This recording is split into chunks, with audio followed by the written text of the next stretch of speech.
Hey, hi, good morning, everyone. Good afternoon or good evening. So, this is Carmen, or AKA Digital Femme, on this edition of Tech Talk Tuesday. Oh my God, it is already June the 4th, and I can't believe half the year has gone by.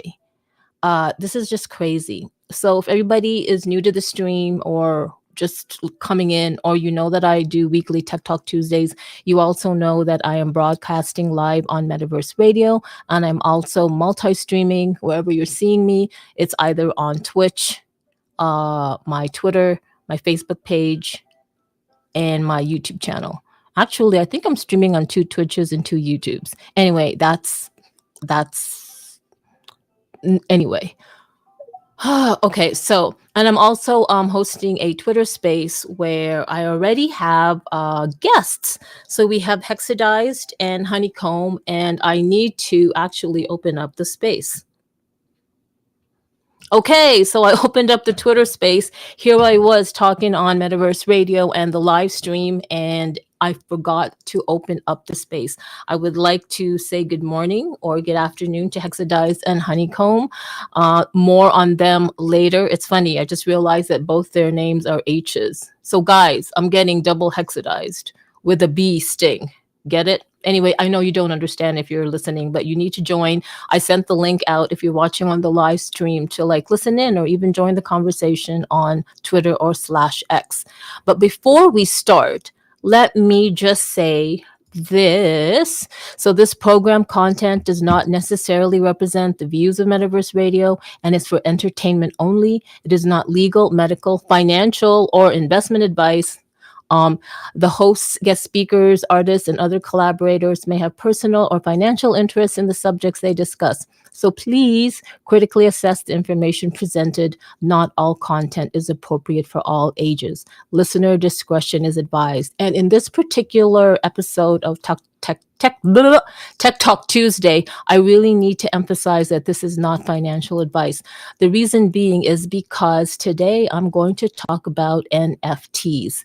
For those of you in the Web3 space, you know what NFTs are. You probably are deep in it. And you're probably wondering, oh, like, why is she rehashing a topic that's already been out for how many years? Well, it's because I have a lot to say about it in terms of like my personal experience and I guess you'd call it journey or story.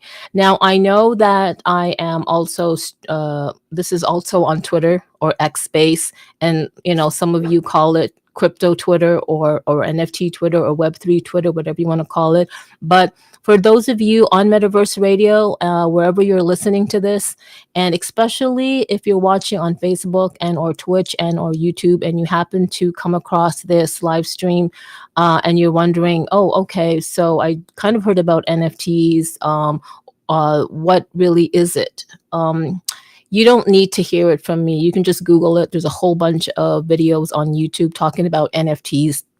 If you want the technical aspect, if you want the art aspect, if you even want the AI aspect of NFTs. But I will mention this. So here's something embarrassing. So I've been in the Web3 space per se. And to be honest, I have just recently purchased and or minted my first NFT about a month ago. But there's like a backstory to that, right? It's not technically, well, it's not theoretically my first NFT, but it technically is the first NFT I've actually bought into, and I'll tell you the reason why. I'm going to like do a short story first of all. I know many of you have probably heard this before, but for those of you who haven't, I will tell it. It's almost like breadcrumbs, right? It's almost like little breadcrumbs leading you to a certain destination in your timeline. So with my timeline, in terms of NFTs, honestly, the first time I've heard about NFTs, I think it was like around 2016 or 2017, when one of a previous colleague of mine, Luis Buenaventura, had created like art or comic art or pop art on and sharing it on Twitter. And I remember distinctly the first time he shared it on Facebook and then on Twitter. And I think he called it at that time, I believe he called it crypto pop. I'm not sure. I could be wrong, but you can follow Luis Buenaventura at on Twitter or X at Hello Luis Luis, and he was that was the first time I've heard about NFTs, and I didn't really delve into it. I knew that he had sold an NFT back in 2016, 2017, and he was then making rounds talking about Bitcoin all over the world. And then he also co-authored like a book. I think it was a little Bitcoin book. I'm not even sure. But that's the first time I heard about NFTs, and I never really delved into it. I'm just like, oh, okay, NFT art. He sold something. It's an NFT. It's one of the firsts, and he made this X amount of US dollars, and that's great. But at that time, you know how life just takes you by the horns, and you are deep into real life, like in real life, that you kind of like don't know what's going on. And interestingly enough, I always have said that I was always an early adopter of things way back in the mid 90s. I would always be, especially when the internet came about. Like if there was any app, or it wasn't called an app back then, it was called applications or software or anything online on the internet, I would always be the one to, or one of the ones to be a beta tester. And especially when mobile apps came about, like I guess in the early 2000s or like 2007, 8, 9, I would be one of the early beta testers of these apps. But you know, when you're not on Twitter, and here's the thing, when I think from 2012 or 2011 on, I really was not active on Twitter at all, as much as I used to be in 2007 to 2010 or 2011. And that was unfortunate because I feel like that's when people were starting to talk about NFTs and all that stuff. And if you don't know, there is that very popular NFT collection called the Bored Ape Yacht Club, BAYC. If you don't know about it, just look it up, Bored Ape Yacht Club. It's like a bunch of apes by, I won't even say, you can just look it up. And I knew about them. I think I've heard about them in the news, and I don't know when they came out. I think it was like 2017, 2018. I'm not even sure about the timeline. This is how much I really didn't really care about NFTs back then, even though it was already it wasn't even a trend, but it was just starting up in the internet space, right? Or in the Twitter X space, or on the online space anyway. And for sure, it was a niche market. But if you don't know, you can buy and purchase these NFTs. And back then, they were more like art, or things that you just wanted to be a part of. There's so many things to be said about like the NFT culture or the NFT ecosystem. There's just so many things and so many layers and tangents and layers of tangents that it's just incredible. So bear with me. I'm going to try to like put this all together from how from my observation and my perception.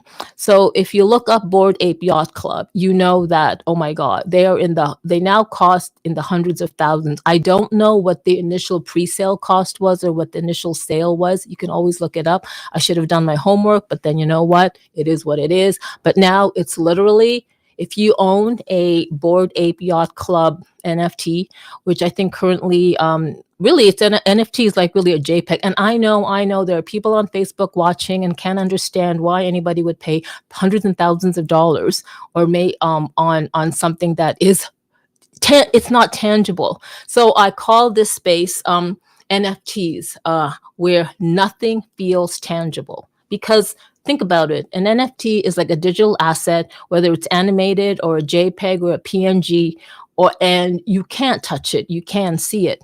But what I do know is, when you ask yourselves, are NFTs like tangible? No. But then there are utilities behind it, meaning uses for it, meaning if you hold an NFT, it's almost like holding like a ticket, or if you're into baseball cards or hockey cards, or even Charlie's Angels cards or Barbie cards, you get what I mean. Or imagine if Disney, if you were around when Disney first launched the Mickey Mouse character, okay, and all the other characters, like it could be the princess characters or Mickey Mouse, Pluto, Donald Duck, and all that. If you were around when Disney launched these characters, and at the same time, they also made these characters in like card format, like bubblegum card format, and you were able to purchase the bubblegum card of Mickey Mouse, let's say, or a collection of like Mickey Mouse, Donald Duck, Huey, Dewey, Louis, and Pluto and all that, and you owned that card of those initial Disneyland characters, and you had the rights to like whatever Mickey Mouse card you had, and then Disney launched a series of movies and comics of Mickey Mouse, and then of merchandise of Mickey Mouse. But you were one of the first people to have that collection of like cards, bubblegum cards of Mickey Mouse, and you also had the right to, with that particular Mickey Mouse, create other derivatives like merchandise or a cartoon or stuff. Can you imagine how rich you? That's kind of like what the NFTs to me kind of mean. And I could be saying this wrong. People might say to me, no, what the fuck are you saying, Digital Femme? You have it all wrong. But that's kind of like how I'm kind of like understanding it. So again, to go back to when people are saying, why in the world would you spend so much money? And what is the whole hubbub around NFTs? And are people crazy spending so much money on something they can't touch?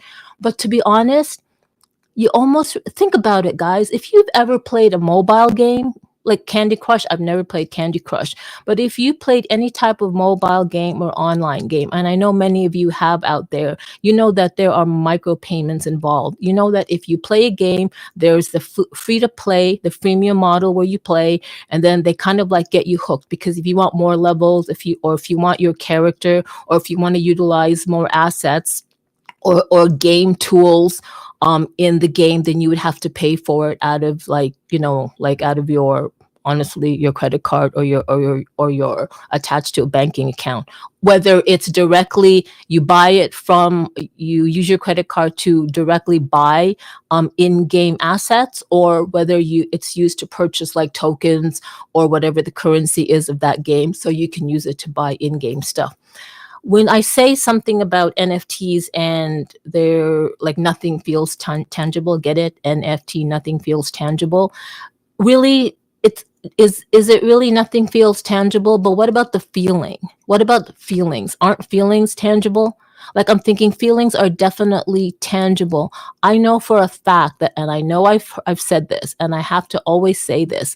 I need to do a shout out to Second Life and Philip Rosedale Philip Rosedale for the innovation and the imagination and the creativity and the vision of creating the 3D virtual world called Second Life. I believe that launched in 2003 in beta or publicly, and then, it still exists. So Second Life was my very first metaverse experience, and my gosh, I spent a lot of money in Second Life. It's free, of course. You log in with an avatar, similar to all the other metaverses you hear now, like Decentraland, the Sandbox, Crypto Voxel, even Over the Reality. Whatever metaverse you have heard about, you usually log in and engage through a avatar that you pick and choose or you customize.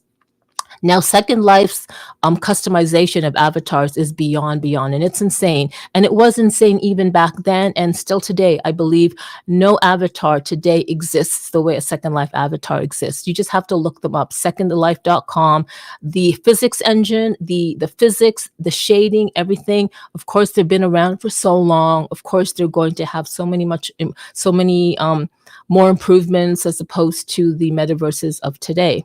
But okay, going on to digital assets and buying something that you don't touch, like literally you can't touch, or you own it, but you own it like somewhere on the internet. I spent so much money, like literally the average amount of money I spent in Second Life per month was $300 US. I spent $300 US a month alone, and that's just on renting land or renting which converts to renting server space which converts to land that you can use to build on, to engage on, to create. So what did I do with the land? I created like townhomes and condominiums, and I rented that out. And then people would pay me in Linden dollars, and you can transfer that digital currency of Linden Labs digital currency, Linden dollars, into US dollars through PayPal. And that was back then in 2005, 6, 7, 8, 9, 10, 11, or end of 2010. I really understood, and I was part of a huge digital economy, and people were making millions in Second Life. If you don't know, you can look up Angie Chung. She was the first virtual real estate person that hit $1 million US dollars. It's ridiculous. So that's the first time I ever got tied into an emotion of buying. It's not just, I don't know. It's maybe when you put in your hard-earned dollar and you buy something out of pocket and you buy something that you can't touch, but then it becomes meaningful to you. So what I purchased was land. I got to terraform the land. I got to decorate the land or landscape the land. And of course you get attached to it. I actually remember, oh, it's a long story, but I actually remember I had to give up a parcel of land in Second Life that I called Emerald Isle, and it's a long story, and there's a reason why I had to give it up or sell it. And I cried for like 3 days. I was very emotional because the time I took to build up that piece of land on Linden Labs server. Linden Lab is the company that backs Second Life, the virtual world. The time I took to put into building up that Emerald Isle, I called it, and the landscaping and everything like that, I got emotionally attached to it, right? And that's when it was like crazy. And I remember I was a nurse back then, and I was like telling people about Second Life and what was going on. And it was like an episode every time I got onto a shift. They would say, "Oh, so what's going on in Second Life now, Carmen?" And I would like tell them, and I don't know if they thought I was cuckoo or not, but whatever, it was. Now fast forward to Minecraft. Okay, I love Minecraft so much. There's a story behind that as well, but I remember getting my first horse on Minecraft. So if you don't know, you get a horse on Minecraft by, well, there's horses everywhere in Minecraft, but in order to ride it, you need to find a saddle, and then you have to tame the horse, blah, blah, blah. But anyway, so I had my first horse on Minecraft, and I remember that I lent it to somebody on Minecraft to ride. And unfortunately, they were so, oh my God, I got into an argument because the person who rode my horse on Minecraft, we were all doing like a survivor mode, like exploring. They literally rode my horse, and then all I heard them say was, "Uh-oh." And I heard like some crazy noise, like, and I'm like, "What happened?" And then they said, "I think I killed your horse." And I'm like, "What?" So this person tried to jump I don't know, I don't know, between two cliffs, and then they couldn't make it, so they dropped down. And in survivor mode, you can die and then you come back. It's not like it's hard anyway. But the horse was dead, and I was so pissed. I was so pissed. Now I didn't buy the horse, but I owned the horse. It was my very first horse, and you cannot believe. Maybe you might think, "Oh my God, she's crazy," but no. You know those those videos you see online when parents take away their sons like internet access or game, like a CD game or whatever, or Xbox game, and they can't play it because they're online for so long, and then they go carry, they go crazy because they can't be in the game, or the parent. It was almost like that. Yes, as an adult, I felt like that. So back to NFTs, and nothing feels tangible. When you think about an NFT and it being a digital asset that you can't touch, even though we won't even talk about the utility of it, there's definitely a feeling behind it. So this goes to my experience with NFTs. I've heard about NFTs in 2016, 2017, never really, thought about it or cared too much about it. I was gone for Twitter for so long. The next time I got back on Twitter was in 2021. Now, I heard that NFTs were a thing, and I knew I wanted to do an NFT collection. and I was following the NFT hashtag on Twitter. And that's where I came across this company called Over the Reality. And it is a t-shirt I'm wearing right now. And I currently work with them. Uh, so when I came across Over the Reality, it was almost like, okay, let me backtrack first of all. When I was in Second Life and I did own virtual land, like I told you, I spent 300 US dollars a month just paying for the server. Never mind what I bought for my avatar. I bought so many things for my avatar. Whatever you can buy in Second Life, in real life, you can buy in Second Life. I bought helicopters, I bought motorcycles, I bought cars, I bought wigs, I bought makeup, so much things. I bought so many things, so furniture, homes, whatever. And I was thinking, and you can also build in Second Life. And I was thinking, oh my God, I was building, I was creating. It was like so much fun. And then in 2009, this was in 2005, 2007. And then in 2009, and somebody has probably heard the story, but I'll say it again. In 2009 was the first time I went to a augmented reality developer camp. And that's when I first learned about the use cases of augmented reality. And then I was like, oh my God, it's like, if we can just somehow create augmented reality content over the real world, like we can create content in the metaverse world of Second Life, that's just going to be crazy. And this was in 2009. So I was always envisioning, well, if augmented reality exists and that you can see that those AR assets in the real world, like on a desktop or like scanning a QR code on a bottle or a cereal box, which did exist back then. Like people were trying to use that technology with marketing, and it was kind of like cool. I was thinking, why can't we do that? Why can't we do that? So again, 2021, I followed the hashtag NFT. That's how I came across Over the Reality. And literally, Over the Reality combines augmented reality and the ability to create and build over the real world using 3D assets, hence augmented reality. And I was like floored. I was like, oh my God. And then the cool thing about Over the Reality is the way I could buy digital land in Second Life, you can buy digital land on Over the Reality. Literally, the digital land is actually a digital layer over the real world, and you can buy what's called overland. So overland is hexagonal in shape. It's about 300 square meters, and I went to town. I definitely ended up buying locations that were sentimental to me, right? So I bought places in Toronto. I bought places in the Philippines. I just bought a whole bunch of land, and if you know, it was just crazy. So that was my first kind of like introduction to an NFT.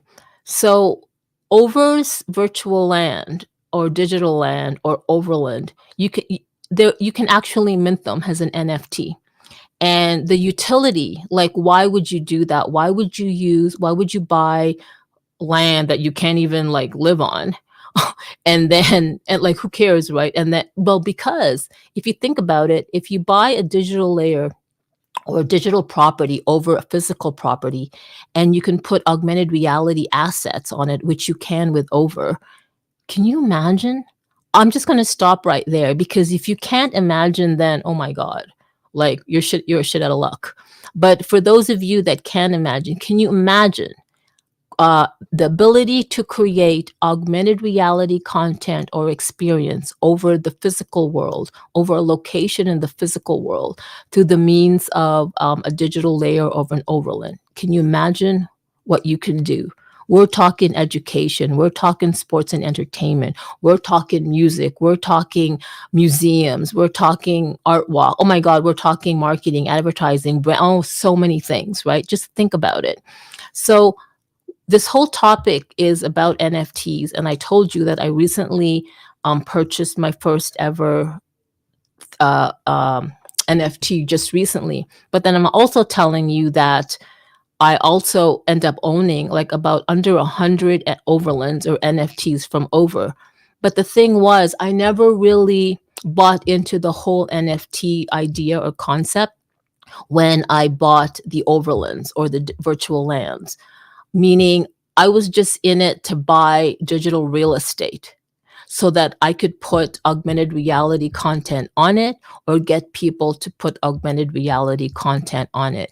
Yes, I understood that they were an NFT, blah, blah, blah, and you could mint them, but I never really delved deep.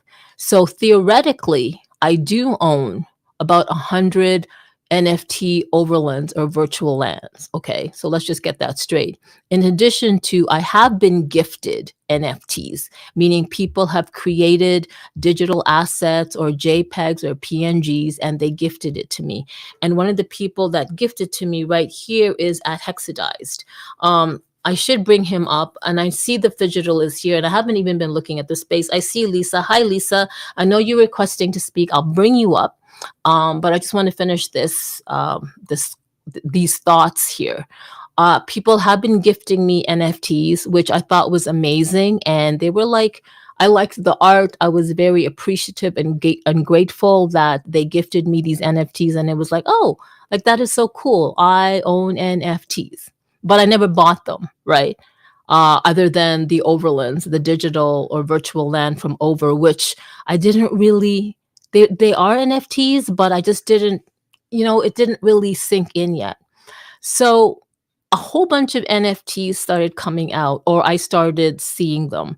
And a lot of them, the initial ones that I saw were artists. They were real life artists or digital artists creating NFT collections or art collections and selling them. And back in 2021, 2022, I would see Twitter accounts saying, oh, drop me your NFT, or I'm feeling whatever, I'm feeling bullish today. I'm gonna buy like 3 NFTs. Which one should I buy? And I've been seeing this on Twitter, and I've seen people like send links to or uploading like these NFTs or digital art. And I even have seen tweets where somebody would say, and I will look at their account and they don't have many followers. Maybe they have 20 followers or 300 followers, and they're a digital artist and they created an NFT collection. And then they were like, oh my God, I can't believe it. Thank you so much at whoever. I can't believe I sold my first NFT. And then when you look at it, you look at the price in Ethereum, in ETH. And when you look, I'm like, oh my God, they sold their NFT for like $100 or $500 or $1,200 US or $1,500, the equivalent of ETH to US. And I was like, oh my God, that's amazing. People are making money off NFTs. And it was such an interesting time for me, because the excitement of you can create digital art and you can like put it out there and people will buy it. Like, oh my God. And you can like literally make money off it and be rich. Because some people did. Like some people created NFTs and they either it was through a bid or they I don't know, like they priced it at a certain price point just because, and some whale or some person with a lot of money who just was into NFTs and thought it was fun to collect NFTs, or like baseball cards, or like these bubblegum cards, thought it would be great, and sure, why not? And I was so excited about that. But then the reality was there were so many people doing that. There were so many digital artists creating NFTs. There were so many people talking about NFTs, their utility, why it was good, all that stuff. Not to mention other popular NFTs like the Bored Ape Yacht Club, other ones. I can't even remember right now. And I was like, it was too much, man. It was too much. So literally I was staying on the fence, or not even on the fence, on the outside, just looking at all this NFT hubbub. I was talking about NFTs. I made videos on NFTs. I was like interviewing NFT artists and collectors and all that stuff. But I was just talking about it. I never walked the talk. And I was so embarrassed, because as someone who works with a Web3 company in AR with NFTs, whose team probably owns a couple of Bored Ape Yacht Clubs, or I don't know, and whose community are so bullish about NFTs, I was never one of them, other than people who gifted me NFTs and the NFTs that I just bought because they were real estate from Over the Reality. Okay, so one day, I believe it was sometime in March or beginning of March, or even February, I was on a Twitter space, was co-hosting a Twitter space with the Derby One, and we were talking about, Filipinos in the metaverse. And a guy came on, and his name was Cars Garlic. I think it's C Garlic 222. And he came on to the space, and we were talking, and we were telling him what this space was all about. And then I asked him, I looked at his profile, and he had this, like, I don't know, he had this like really weird PFP, or profile pic, and I asked him about it. And then he told me that, oh, this is a Xenu, this is a zombie, it's part of the Zombie Mob Secret Society, and it's an NFT collection on the mainnet's blockchain. And yeah, he said that, he goes, it was made, it's like a zombie dog. And he was talking about, yeah, the developers are really amazing. They created this in Unreal Engine, and then he kept going on and on and on. And I was like, wait, what? Wait, what? Unreal Engine? What do you mean an NFT was created on Unreal Engine? Like, what do you mean? So if you don't know, just look up Unreal Engine.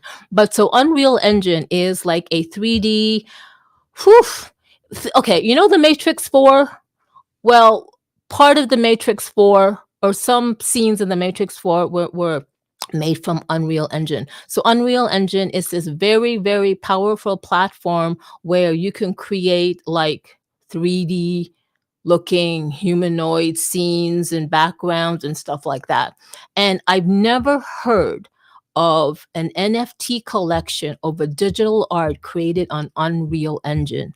I've heard I normally hear I know it's normally created like in Blender or Photoshop, Illustrator, all that kind of stuff. And sure, maybe some of those NFTs like were gifs, like a little bit of animation, like there's smoke coming out of their mouths, or there's a little bit of movement in the eyes, or a little twitch or whatever. But I've never heard of an NFT made from Unreal Engine. And he had me at Unreal Engine, and he's there talking about it and all that stuff. So I was doing my homework. The reason why is because there's two things that grab me. Okay, it's real estate. It's real estate in real life, and if you can buy digital real estate that's over the physical real estate, I'm in. And gaming, and in particular Unreal Engine or Unity. And when he was talking about the Xenu community, and I think you can follow them on We Are Xenu, or Xenu Token, at Xenu Token. You know what? I should be posting these, but whatever. It's like just too much right now. You can look them up. I looked them up, and the thing about these NFT collection, or a Xenu, or one zombie mob member, is they are made from Unreal Engine. You not only get the static image, but you also get an animation.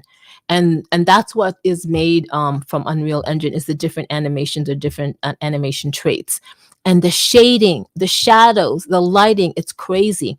But he said Unreal Engine, and I know that you don't create an NFT or something in Unreal Engine just because. I mean, sure, why not? But whatever, right? To go through all that, to create an NFT collection on Unreal Engine, just to do that, just to like have a collection, that's like okay. But once he said that, I'm like, OMG, this collection is prime for gaming and movies. So think about it.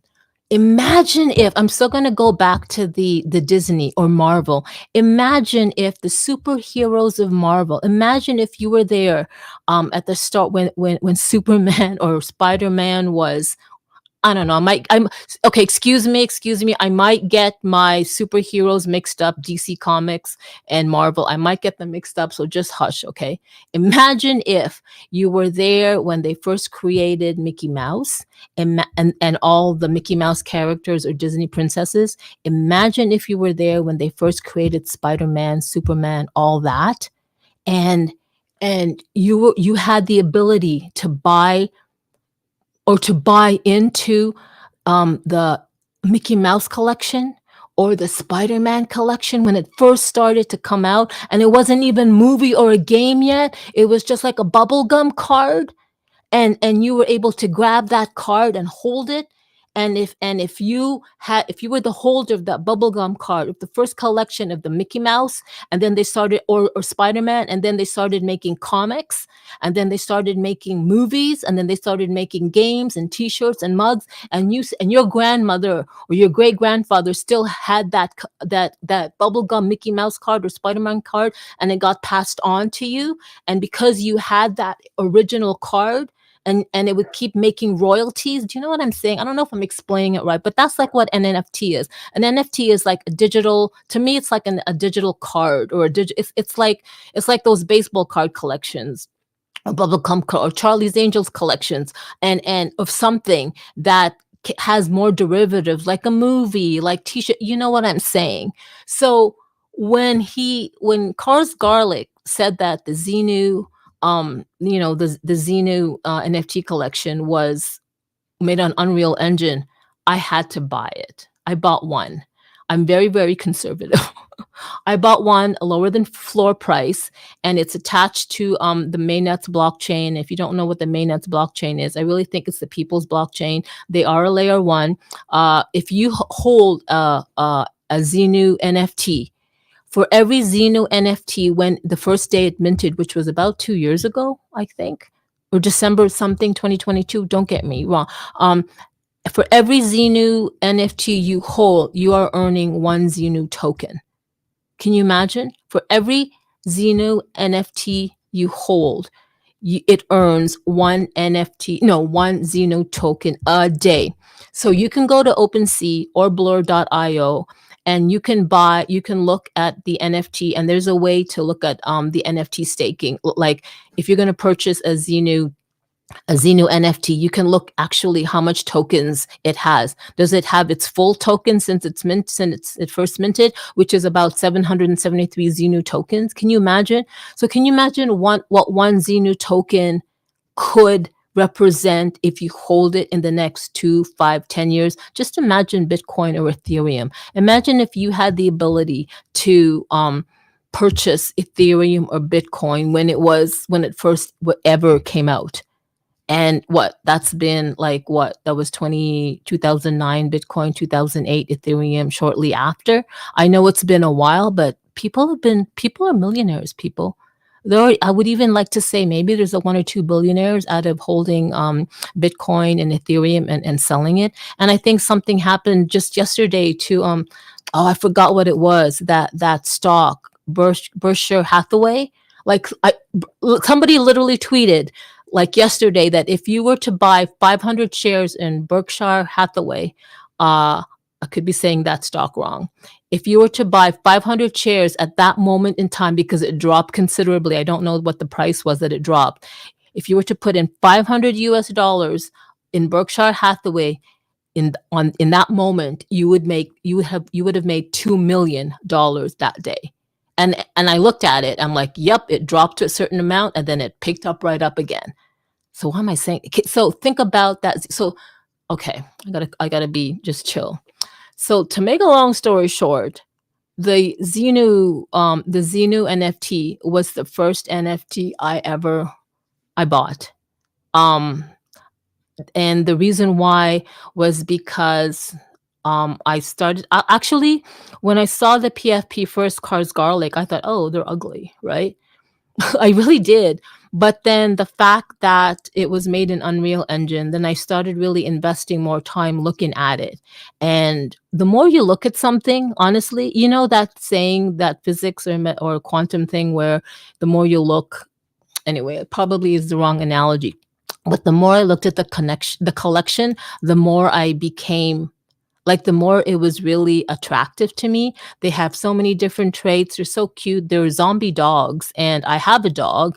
Not that I want to turn him into a zombie, but I just love the fact that, number one, if you own a Xenu NFT, it technically is making one Xenu token a day for you. And not only that, it's because it's attached to the mainnet's blockchain.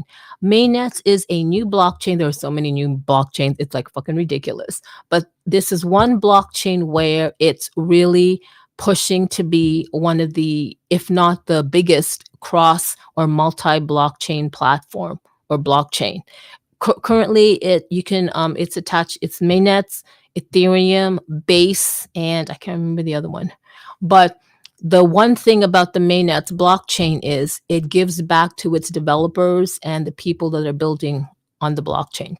I think 40% goes back to the developers for every, I don't even know. Like, somebody said they were going to give me talking points. I probably need to do a separate space just for mainnets. As a matter of fact, I do intend to bring the mainnets or some people from the community, the Xenu community, to talk about it, because they're the ones that know more about it and they could give it more, like more justice. I don't want to botch anything up. But it took me so long to buy an NFT because I wasn't really sold. I mean, I'm sorry, I apologize. I know that there are so many digital artists out there that I know, and you've got great collections. And, I just didn't buy any because it just didn't resonate with me. And that's the thing with these NFT collections. Either they resonate with you and you buy one, or you see the utility behind it, like V Friends, like Gary V, and he had a bunch of the V Friends NFT collection. And if you happen to own a V Friend NFT, you can like have like, like go to an X number of conferences, like V conferences, or this and that, or do this, or I don't know, like whatever. I never bought into that. And you're right. I kind of like had some FOMO with that, but honestly, I didn't really feel, I don't know. I just wasn't, it didn't buy, I didn't buy into it. I didn't buy into spending hundreds of dollars, or like even less than $100 or $50 into, I don't know. It just wasn't my time, I guess. And I guess that buying this Xenu NFT was the right time for me, even though I say that I'm an early adopter, not on NFTs. Not in this case. I'm I did very much not walk the talk. But I'm proud to say that I now feel so relieved that I'm not a fake. I'm here in the Web3 space. I'm talking about NFTs, hobnobbing with NFT people. And I still did not go through the actual purchase of one or the minting of one on my own. And, uh, you know, not gonna lie, it's it's it's anxiety provoking, especially when it involves money, especially when you know that, you exchange this for that on this blockchain, on this, exchange, and this and that. And is your money really gonna be here? And oh my God, like every time I make a transaction on with crypto, there is a little anxiety, because it's like, oh my God, like, is this the instance where I send over like 2,500 or whatever, and then I lose it? Like literally, I think about that. It doesn't cross my mind. I mean, it crosses my mind all the time. I need to quit thinking about that, because it might happen. I'm probably going to manifest it. But this is why I double check. It's crazy. Like, I double check so many times. Are you sure that's the right address? Is that the right address? I'll copy and paste that address, and I'll look at the first five, and then the first five characters, and then the last five characters. Like, it's crazy. So even though I transfer crypto like regularly, on a regular basis, to the same different wallets, I'm still like, I still double check, triple check. It's like ridiculous. And nobody can talk to me. Everything has to be quiet. I have to be focused because I don't want to fuck up. I don't want to put my crypto or my altcoins or what tokens or whatever, or NFTs into some obscure place on the ether internet that I totally lost forever. And that has happened. That totally has happened. Now, Lisa, oh my gosh, I'm so sorry. Thank you so much for joining. I'm going to bring you up. I know I was yapping. The reason why was because I find that when I open these spaces and I have a topic, I love hearing from people. But in the past few spaces, like, I have things to say, but I never get to say it. Like, I hear what other people say, and then the hour ends, and I'm like, oh my God, like, I never said this, I never said that. And I didn't want that. I want to be able to, I know it's selfish of me. I wanted to be able to take the opportunity to get out what I needed to get out. I don't know, but whatever. But please, Lisa, thank you so much for staying on, and welcome. You have the mic. Thank you. I was, this is my first time in your space, so thank you for welcoming me so warmly. I just came in to kind of see what it was about, and I absolutely loved what I heard. Learned a lot about NFTs. I'm fringe still watching from behind. I'm a little older than most people in tech, and that's okay. Um, Cautious. I totally get the double checking and triple checking the numbers to make sure you're sending anything that's financial anywhere. um, what kind of what got me to want to speak was when you were talking about augmented reality, because what we've created at Authenticate, let me back up. Everybody knows what KYC is, right? Know your company. Know who you're selling to. Everybody knows what know your customer. Know your business. KYB, KYC. The one thing that no one has really been able to tackle is KYM, and it's a whole new KPI for companies, and it's know your miner. Most companies don't realize the incredible impact that minors have under the age of 18 across the board in every industry that's online. Example. Okay, first of all, I'm a mom of 6 and a grandmother of 8. If you would have talked to me 5 years ago, I would have laughed at you if you would have suggested that I would be in this space, having a conversation, have any idea what any of you were talking about. But I have a 25-year-old. My eldest is 30. My youngest is 13. Cumulatively, it's 125 years of parenting experience with the internet. Okay, so he has a profile that says that he's 34 because he lied about his age. Now, a lot of people are like, what's the big deal, right? So, digital creators, people who monetize, people who have target advertising. One of the big things I'm talking about is the fact that we're all out there purchasing advertising dollars based on demographics that are completely skewed because we don't, until now. Talking about is the fact that we're all out there. We haven't had a method of dollars based verifying on the age of a minor under that 18, are completely skewed under 13, because we don't. We've created a method to do that. A verifiable. We haven't had a method without using the age of a minor, PII or biometrics. Under 18. So when you talked 13. about augmented reality, we've created a method when you're in those spaces. Let's verifiable, say you authenticating you purchased method for without using sentimentality reasons. PII Let's or say biometrics. you purchased so a local watering hole, reality, right? That you used to when you're go in those to in spaces, your 20s. Let's say there's a lot of sentimental good memories that are for behind some of those reasons, things, right? Let's say you purchased a local you don't want hole, a minor right? just that you stumbling into that space if you decide to create that. There's a lot of sentimental reality, good memories right? that are behind some let's of those say, things, right? Well, with the knowledge of having you don't want a minor that they're under 18 stumbling into that or space if you under decide 13, to create that right? that reality, Because right? COPA, we all let's say, have to abide by COPA. With the knowledge of knowing that they're under if you 18, had that information, you would be able to deny under access, 13, right?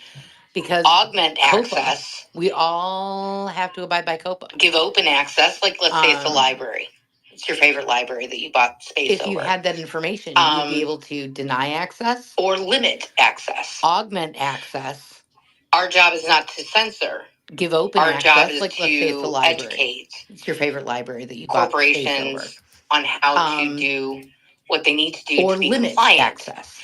But and enable them to do what they want to do further. Our job is to educate corporations. With augmented reality, such as say, there were stories not too long ago where there were kids going into Minecraft or onto Fortnite, and they were going into strip clubs instead of, because they were bars. There's no reason why those things can't coexist, right? In those environments online and those platforms. But should the game company wish to keep minors out of those areas, they would be able to do so without collecting any PII or biometrics by simply having an authentilock, which the authentic key that kids will all be given for free to put onto their devices, and be able to read that information. Which is, it's super exciting. When I get really excited when people talk about augmented reality, because there's so many things. Like, my imagination goes wild. Like, kids that can't afford to go to Disney World can in augmented reality, right? It's just, I just got super excited. So, but yeah, that's all I really wanted to say. And I loved hearing what you had to say and the passion behind it. So thank you for letting me speak. Oh my God. If anybody has any questions, please. Definitely, I have questions. And you know what? Thank you so much. You shared so much. Like, I didn't even know about the KYM, Know Your Minor. That is such a great point to bring up. And to be honest, this might be the first time you've spoken in this space, but I've definitely seen you in different spaces. Your PFP is very familiar to me. But what a beautiful PFP.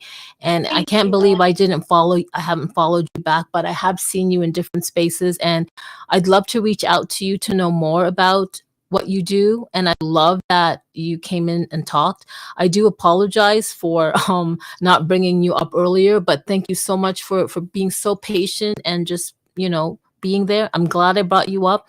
I did throw a mic to Hexadized. Please follow Hexadized. I kind of feel like you two need to collaborate or know each other. Maybe you know each other already. I want to do a shout out to Hexadize. He's been patiently here. He actually is the original host of Tech Talk Tuesdays. He started this, cool. Right? He started this, I believe beginning of 2024. I could be wrong. And he ran multiple spaces and LinkedIn lives.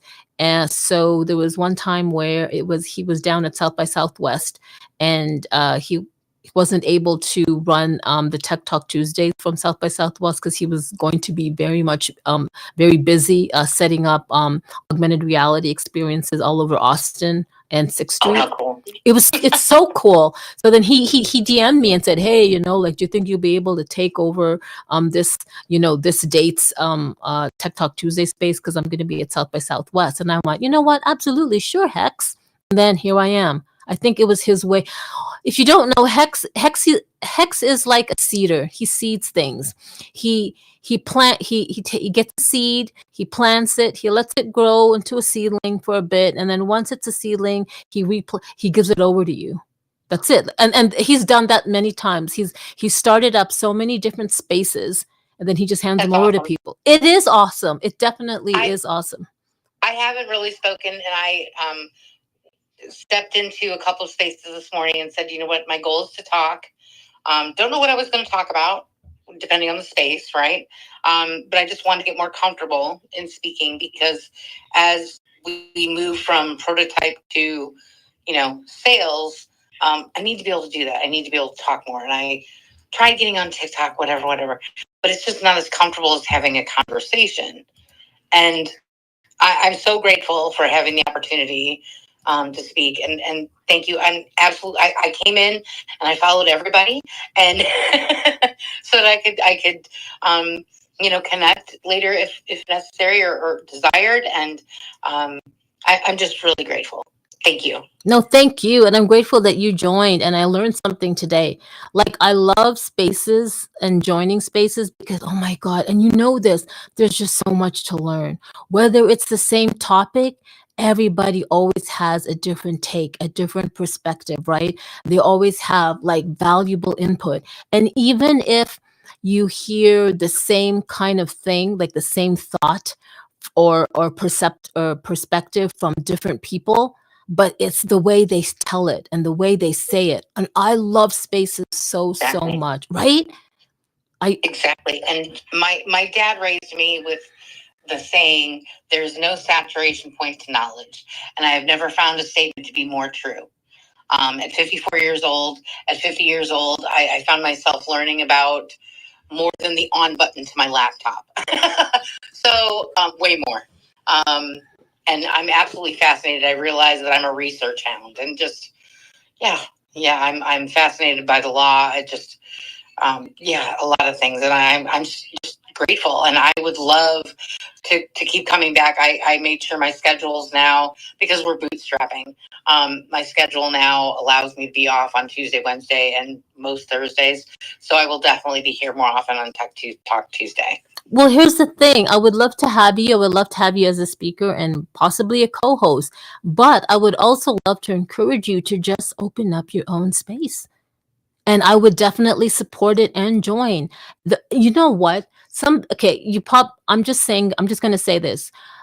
Some people, there might be a misconception, and I know it was for me, where I thought in order to open up a space and for people to join or want to join, it's really how many followers you. No, I honestly, I thought this when Twitter first opened up spaces. Like I don't know who opened up spaces first. Audio, social audio. Was it Clubhouse or Twitter? I don't really know at this point. But I always thought that the people who had spaces were like the techie people, like Robert Scoble and these Silicon Valley, these radio type guys and women. But I only saw men at first, and I was like, oh my God, like imagine to open up a space like that's crazy. And here we are. And I've been to people, there are speakers. I've been to spaces where there are speakers that don't even have 100 followers, but oh my God, their knowledge, what they bring in, their insights, it's crazy. So it's no longer numbers anymore. Like if it never was, then sorry, I'm late to the game, but it's not about how many followers you have anymore. Space hosts, they don't care anymore. They really just, okay, Google. Hey, Google, stop. They really want to invite, it's crazy, Google. They really invite people for what they bring and their passion and not for their followers. And that's so amazing. So Lisa, I could totally see you be a popular space host in your niche of Web3 and growing. And especially you being female is like, whoa, that's huge. I hope so. I really and truthfully, I am the non-tech partner. So I use very, I use layman's terms to explain things. I think if anything, I would love to be in a space or create a space for teachers and parents to learn about cybersecurity and what it means. Learn about, the laws that are, for example, COPA. When I first heard about COPA, Children's Online Privacy and Protection Act, okay, as Joe Schmo or Josephine Schmo, really, I said, oh, well, see, there is a law that protects my kids online. Nope, it absolutely does not. In fact, it actually protects corporations, which is fine, from making the mistake of collecting or consuming or selling or sharing, data that belong to children under the age of 13. And there's a huge, gap because legally we can't hold children under the age of 18, at least in the United States, liable for their signature legally on any kind of documentation, which in our internet space amounts to a checkbox saying I'm over the age of 13 or over 18 or over 21. Because let's be honest, if somebody came up to me and said, gosh, you look fantastic. How old are you, 45? I'd say absolutely, and run with it. It's human nature to lie about your age. I remember being 13 and lying and saying I was 16 because I wanted to hang out with the older kids. So we have to stop underestimating just human nature alone and start thinking on that path. We're using enhanced AI to further develop our tech so that it doesn't have to be. Right now, the way we're doing it is we're attaching ourselves to a government source that has documentation, but the tech never actually touches the documentation, so we actually know how the age of the individual that touches the button, so to speak, knows the age of the individual, but they're putting age groups. So 0 to 5, 6 to 9, 10 to 12, 13 to 15, and what I call young adult working age, 16 years to 17 years, 11 months. And that gives companies the ability to not only work within the confines of being COPA compliant, but as each state develops their own design code, like California had the age appropriate design code, or content, compliance type laws, they'll be able to do that. What we're trying to do is give companies the ability to do their job properly, and parents a little bit more peace of mind, educators a little more peace of mind, and keep it fairly simple, instead of muddying the waters, because nobody wants to read policy.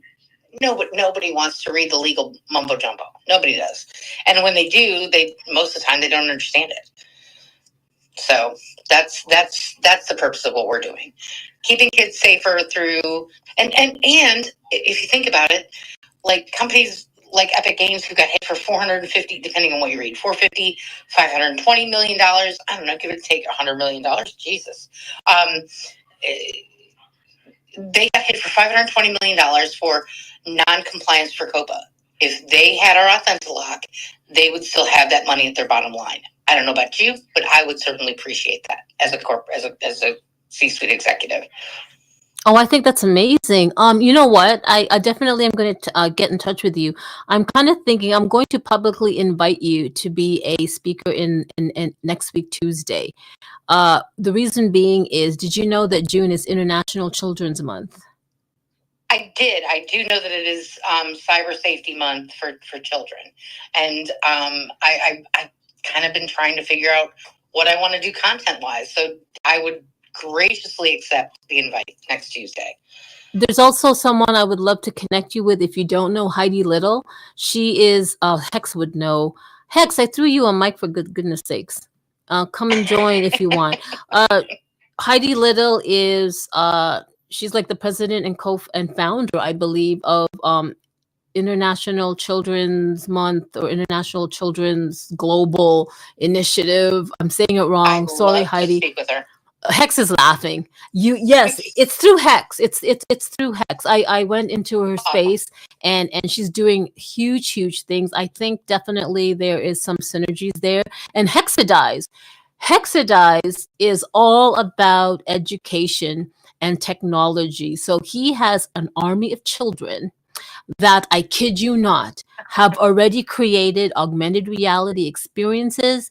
That's awesome. They've already implemented like AI with their AR and AI assistants. And Hexadize awesome. dropped off. I don't know why you dropped off. It's awesome, but yeah. And that's the thing, is I want kids to continue to build these skills and between socialization, because let's be honest, there are kids that socialize better online than they do in person. Yes. And that's okay. We want to give them that skill. We want to continue to harvest that for them and encourage that, really. And because that's growth. I don't care where my kids grow, if they're if they're afraid to speak and have anxiety, which I have one that definitely does, but they thrive online. Whereas in person, I refer to them as Grace, because they will trip over their tongue and probably their feet as they're trying to talk to somebody. And it's just, it's important to give kids the environment that they need, whether it's on or offline. And by having a tool like an authentic key, like I said, we're we're planning to incorporate AI into it. We've got the people that are ready to build, and we've got, my next goal is to, once all of this goes commercial, is to allow an authentic key to identify an authentic key. Because online, without speaking, right, we know because of our vocabulary, the way we carry ourselves, etc., that we're, probably over 21. But in all reality, a kid doesn't know that. And you've got people that are masquerading as young people who are not young people. And so if kids have an authentic key that can identify another authentic key, then they know that that's really a minor, and that's someone that they can talk to that's at least their age, and that it's not somebody creepy that's hanging out in somebody's basement. Oh no, that definitely, and for sure, law enforcement is going to love that, especially with child trafficking and child pornography and pedophilia. It's like ridiculous. No, definitely. So let's table this huge topic, and perhaps we can invite Hex and Heidi Little to speak along with I you would love that. for International Children's Month. You know what? I'm pretty sure Hex and Heidi. Please follow Hex because he will have I believe I already did. Hex, thank you so much. I appreciate you. Yeah, he has spaces on LinkedIn, or he has LinkedIn Lives on Wednesdays, I believe, around this time. But if you follow him, you'll know. And then he also has supersized or super Saturdays or supersized Saturdays as well. It's crazy how so many people are doing so many things for children and education and technology nowadays, which I love. And Hex is huge on it. And I'm glad that he found Heidi Little. And now here you are. It's perfect. I want to do a shout out to Crypto Maven. Thank you for joining. And I see that you have the Pepe Z. Is that a Pepe Z or a Pepe crypto? I don't know. I'll find out. But that's amazing. So Lisa, thank you so much for joining the space. This is thank you, and I'm so glad I got to meet you.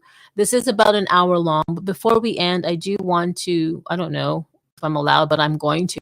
So I do want to do a shout out to Hexadize's better half, Lisa. She just celebrated her birthday a few days ago, and I want to say happy birthday, Lisa. Happy belated. I think it was 2 days ago. I know you enjoyed, and I want to know if Hexadized or had serenaded you. He's a great singer, Hex.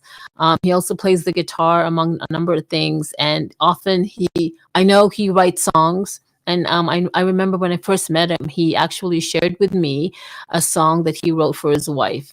So, oh my God, Hex is like crazy. I can't thank him enough for so many things. But now that you're connected, and this is International Children's Month, I just can't wait to see what June and this future holds. So, with that said, we are ending this episode. I don't even know why I'm calling it episode, because I don't even keep track of episode 1, 2, 3, 4.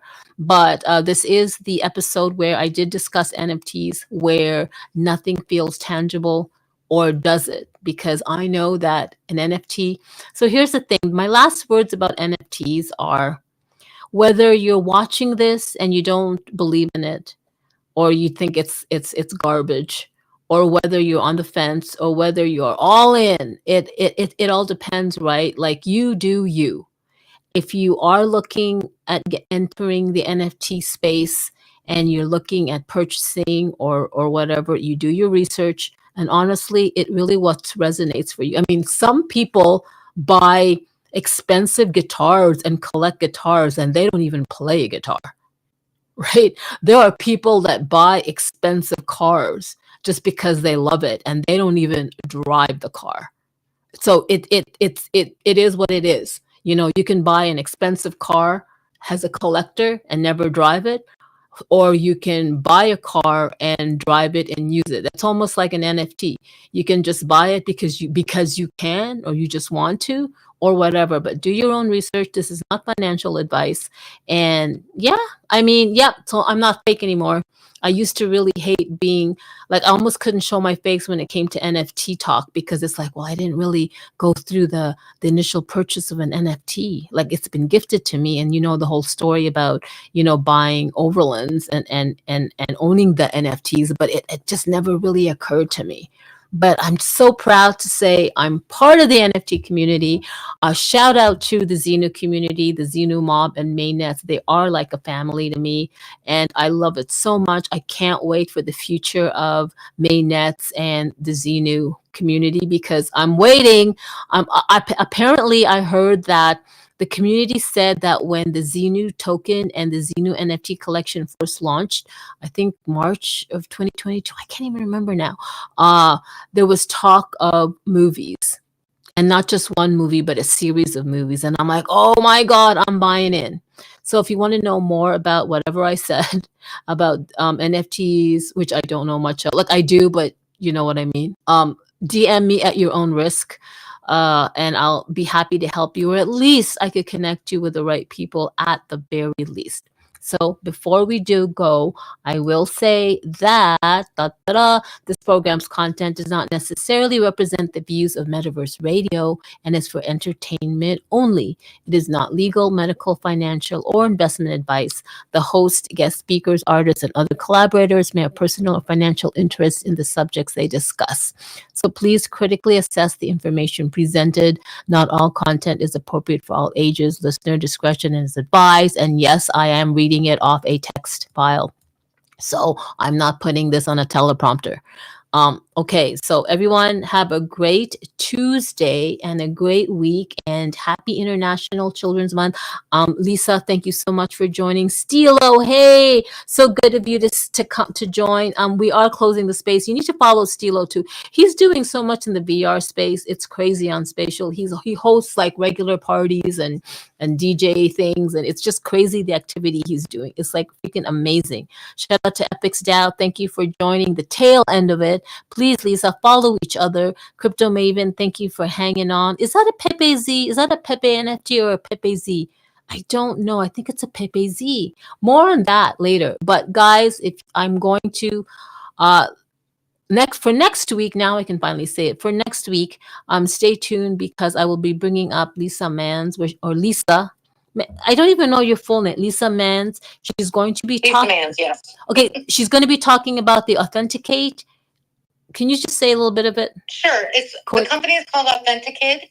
I'm going to be talking about our product, the Authentic Key, and the Authentic Lock for corporations, and how we can better protect the leaders of tomorrow today through cybersecurity and enhanced AI.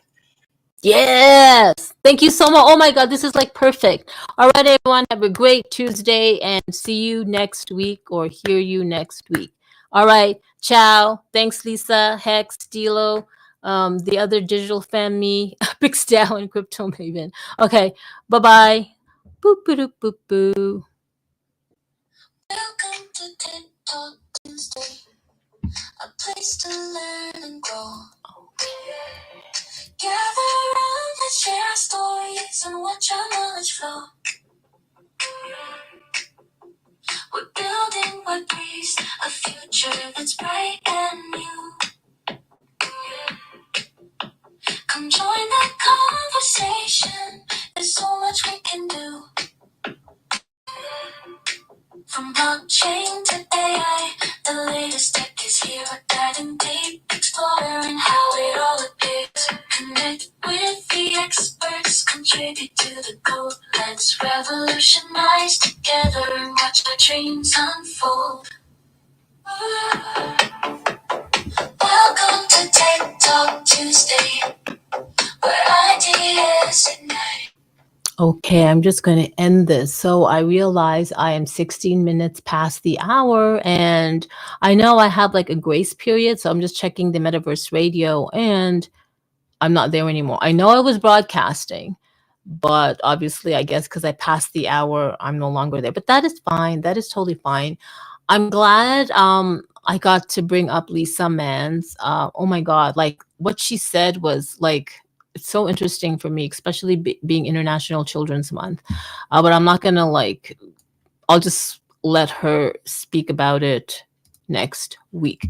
So for those of you watching the live stream now, and for those of you that will be watching the live stream, yeah, I'm live streaming. Sometimes I wonder, why am I even live streaming? Because honestly, I'm not a morning person, and I could tell that I wasn't really, anyway, it is what it is.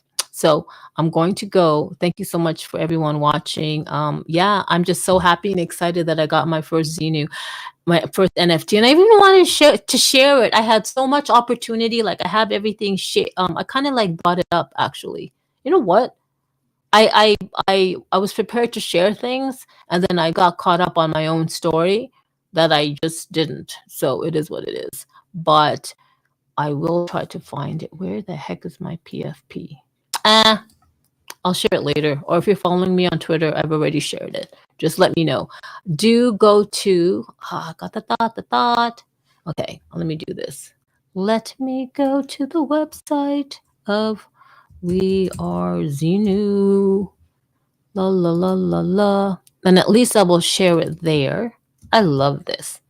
Like, I don't know why, but I love zombies. I mean, no, I don't. But that whole idea, especially with The Walking Dead, I think that is why. But here is the link to We Are Xenu.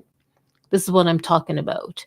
And then I'm going to, let me see, grab the mainnet's website over here, that the blockchain that Xenus are going to be or are on part of. Where is the Talk Tech Tuesday? I'm going to share these links here just because I did not share them in the description, which I should have. Anyway, if you want to know more about anything that I've said, or just like hit me up for like, what the hell do you do? Just let me know. I'm open to answering your questions. Okay, everyone. Bye bye. Thanks, Epix Dow and Kawasaki Soul for joining. But I am ending this live stream and this Twitter space. So, everybody, ciao, ciao. Bup. I always have to remember to end this. And now, bye.